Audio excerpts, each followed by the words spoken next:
RFI, Radio France Internationale, il est 16h à Bamako, 18h à Paris, 19h à Beyrouth. Le journal en français facile. Adrien Delgrange. Mardi 17 septembre, sommaire de cette édition, au Liban, de nombreux blessés et déjà des morts.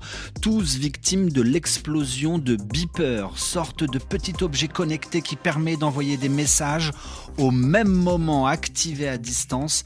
Ils ont explosé. Au Mali, que se passe-t-il près de l'aéroport international de Bamako ? Des combats, des affrontements, des échanges de tirs ont lieu en ce moment. Et puis les États-Unis qui ne veulent pas que la Russie intervienne dans ces affaires, notamment via les réseaux sociaux. C'est pour cela que le groupe américain Meta a décidé de bloquer les médias d'État russes, nous explique dans un instant Dominique Dezonnet. Voilà pour les titres, soyez les bienvenus. Ils ont été blessés au visage, à la main, au ventre et même aux yeux. Certains en sont morts dans plusieurs régions du Liban. Cet après-midi, des régions où le Hezbollah est notamment implanté, simultanément des beepers. Ces petits objets qui peuvent permettre de communiquer. On les assoit dans sa poche, dans son sac. Ils ont explosé en même temps. Le ministre de la Santé du Liban livre déjà un premier bilan. 8 personnes tuées et près de 2750 autres ont été blessés. Muriel Paradon, bonsoir. Bonsoir. Les images qui nous parviennent sont sidérantes. Oui, c'est les vidéos qui circulent sur Internet, captées par des caméras de surveillance. On voit ici un homme dans un magasin de fruits et légumes dont le sac explose. Un autre à la caisse d'un supermarché qui a posé son beeper, qui explose lui aussi. Les 2 hommes sont à terre. D'autres images montrent des personnes blessées en pleine rue et le balai des ambulances. Les hôpitaux de Beyrouth sont débordés.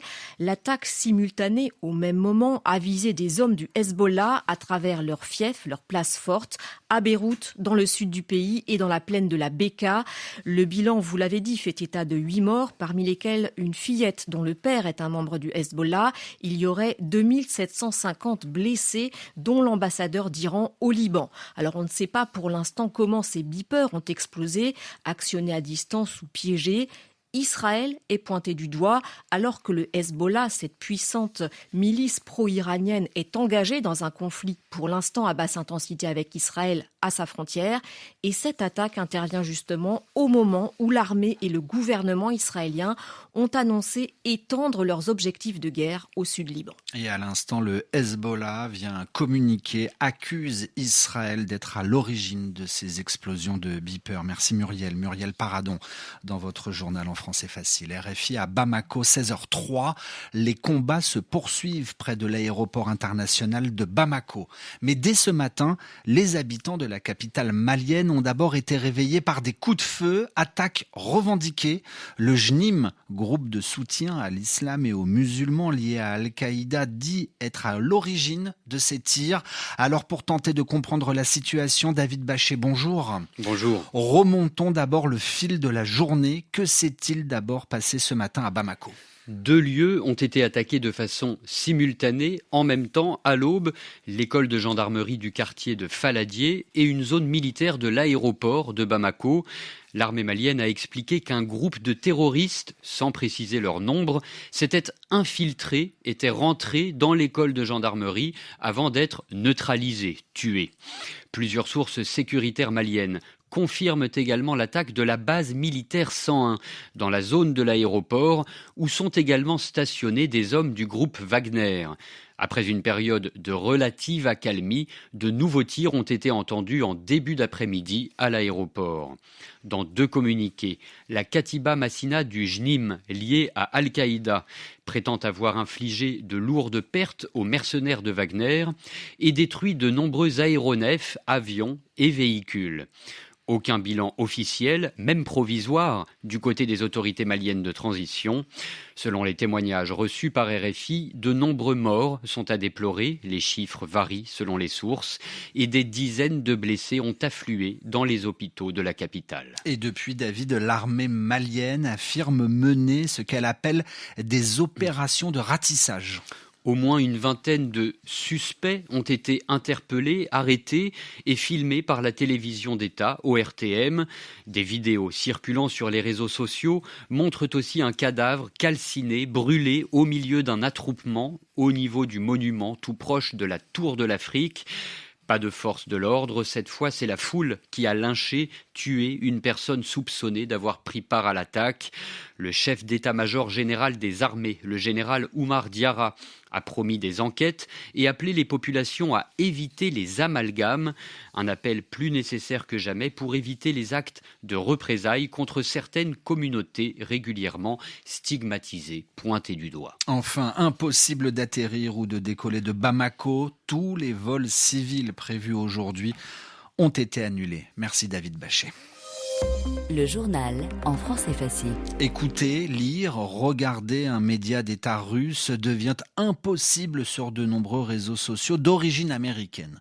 Autrement dit, le groupe américain Meta, propriétaire de Facebook, Instagram et WhatsApp, interdit la diffusion des chaînes de télé et de radio appartenant à l'État russe sur ses plateformes numériques.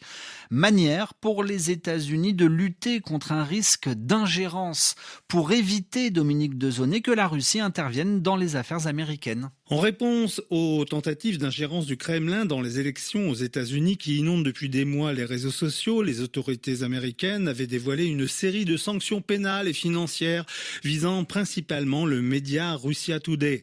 Afin d'endiguer ce flux constant de désinformation, le groupe américain Meta vient de décider d'interdire aux médias d'État russes d'accéder à ces plateformes dans le monde entier. Avec cette mesure, Meta se discrédite, a réagi le porte-parole du Kremlin Dmitri Peskov au micro d'Anissa El-Jabri, notre envoyée spéciale permanente à Moscou. Nous considérons cela très négativement. C'est un discrédit pur et simple de Meta. Meta se discrédite avec ses actions et bien sûr, de telles actions sélectives vis-à-vis des médias russes sont inacceptables. Nous prenons cela de manière extrêmement négative. Cela complique certainement les perspectives de normalisation de nos relations avec Meta. Sur fond de guerre en Ukraine et de propagande pro-russe en ligne, la normalisation des relations entre Meta et Moscou ne risque pas d'arriver de sitôt. Dans le cadre de la campagne menée par le Kremlin contre les géants occidentaux des médias sociaux, Facebook et Instagram sont bloqués en Russie depuis 2022. En Europe centrale, le bilan des intempéries et des inondations provoquées par la tempête Boris a atteint 21 morts aujourd'hui selon les autorités locales, avec 2 nouvelles victimes signalées en Pologne et une autre en Autriche. En France, c'est un symbole qui tombe. Une statue de l'abbé Pierre a été déboulonnée, mise à terre et évacuée. C'était ce matin, sur décision de la mairie du village de Norges-la-Ville, dans le département de la Côte d'Or.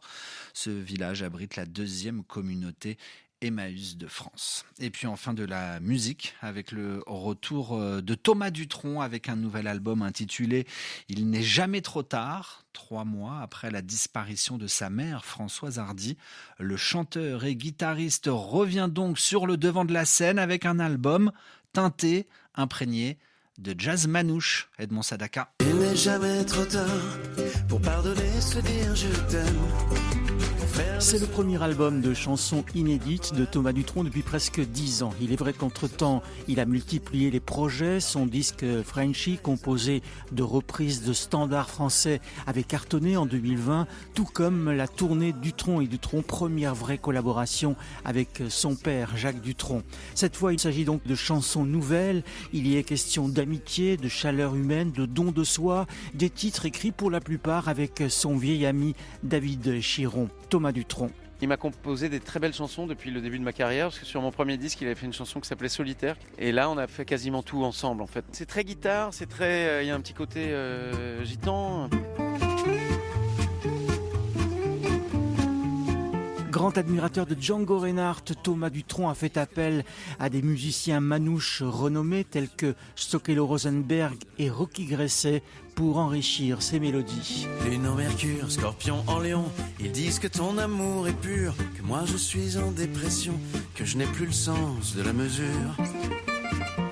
La lune était rousse ce soir-là, pourquoi Pourquoi es-tu parti sans moi?